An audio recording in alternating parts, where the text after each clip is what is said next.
Should the citizen complainants from civil society organizations decide to file another impeachment complaint, we are more than ready.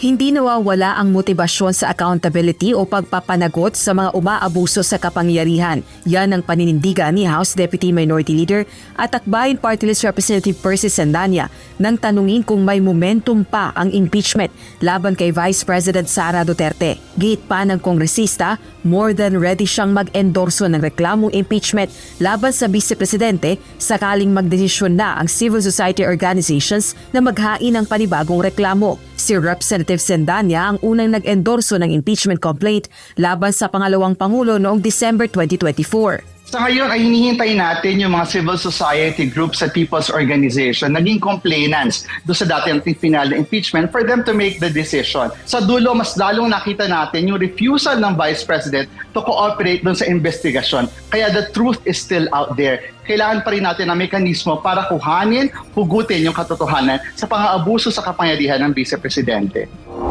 Samantala, kinundi na rin nito ang pag-uugnay ni Senator Amy Marcos sa 2026 budget sa impeachment laban kay Vice President Sara Duterte.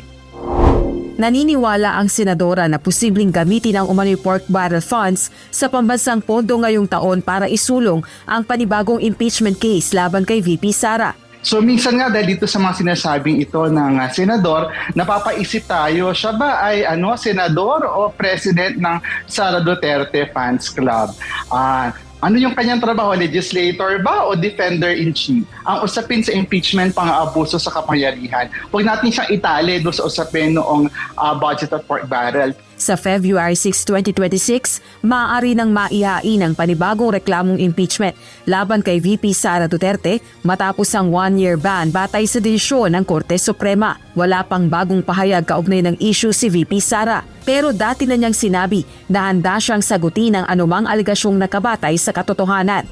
Samantala, kaugnay naman ang paniniwala ni House Senior Deputy Minority Leader at Caloocan 2nd District Representative Edgar Erice na kung sasampahan ng panibagong impeachment complaint si VP Sara, dapat humarap din sa reklamo si Pangulong Ferdinand Marcos Jr. dahil sa umano'y pagpapahintulot niyang lapas-tanganin ang mga nakalipas na pambansang pondo na nagbigay daan naman sa malawakang flood control corruption scandal. Iginiit ni Representative Sandania na ang impeachment ay usapin ng ebidensya. Hindi natin dapat i-leverage itong issue na ito sa kabilang issue. Sa dulo, dapat we should go where the evidence will lead us.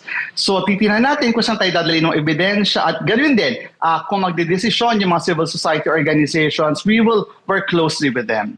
Rosa Licuz, UNTV News and Rescue. Diyos ang aming sandigan, serbisyo publiko ang aming pinahahalagahan.